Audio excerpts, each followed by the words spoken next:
চলে যেতে হবে ওই শ্বশুরি গৃহে। তাই আমরা কেমন করে বিদায় দেব, যার জন্য আমরা কাঁদছি মা। বিদায়? আমার কোনো বিদায় করে দেবে?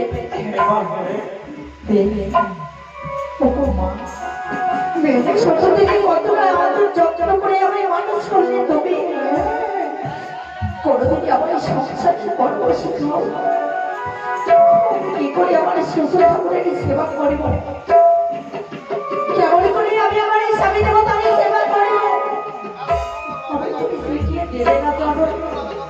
তাই হয় মা, তুমি আমার নাবালিকা মেয়ে, কোনদিনই আমার রাজগৃহে গৃহকর্ম করেনি। তাই শ্বশুরি গৃহে তুই কিরকম গৃহকর্ম করতে আমরা তোর মা বাবা দুজনে মিলে তোকে বুঝিয়ে দেব।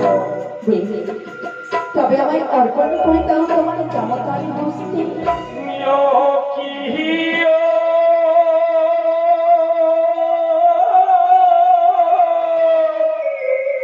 বলি রে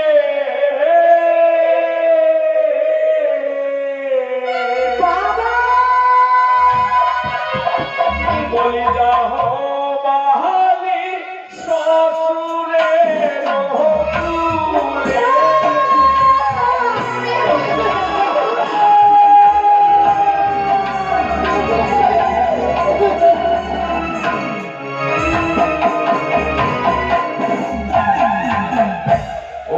সন্ধ্যা কালে কলের বাতি সকালে দেহে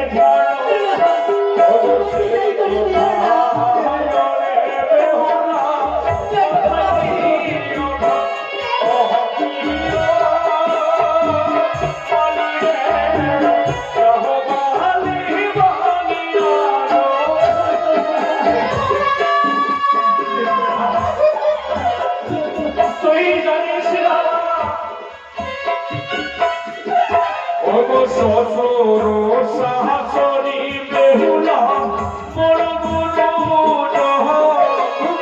সকালে সন্ধ্যা তাদের চরণ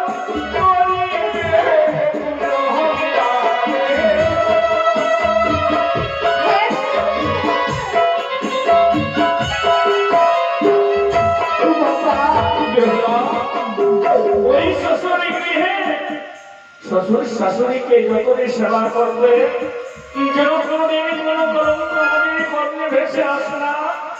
আর জানিস মা, ওগো যে বাগাহারি স্বামী অমিনে করে তাহার গৃহে লক্ষ্মী মাতা না থাকে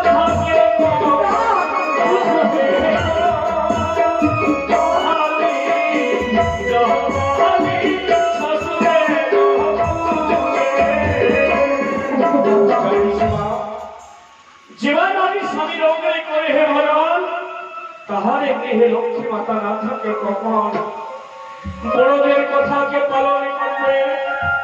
যে মতো আমরা তোর মা পিতা বলে শিক্ষা দিয়েছি সেই মতো সুন্দর করে প্রত্যেকদিন নিজের প্রতি সেবা করবে।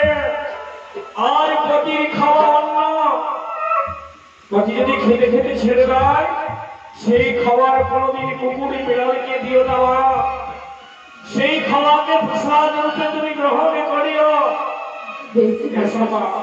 এসো আমি আমার জগতার হস্তে তোকে সুন্দর ভাবে অর্পণ করে দেব। বলো আপনি যখন আমায় অর্পণ করে দেবে অভিযানে চিরদিনের মতো আমি ছুটে চলে যাবো শাশুড়ি বাড়ি ঘরে। জানি না আর কোনোদিনই আমি তোমাদের সে অভিমানে মমতা পাবো কিনা। তুমি তাদের কানে তোমার এই অভাগীদের মেয়েকে একবার ভালো করে চোখে দিও বাবা।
যাদের নারী হলে জন্ম হয়েছে, যে জিনিস সময় হয় নিজের আপন মাতা পিতাকে পরিত্যাগ করে এদিকে যেতে হয় শ্বশুরি গৃহে।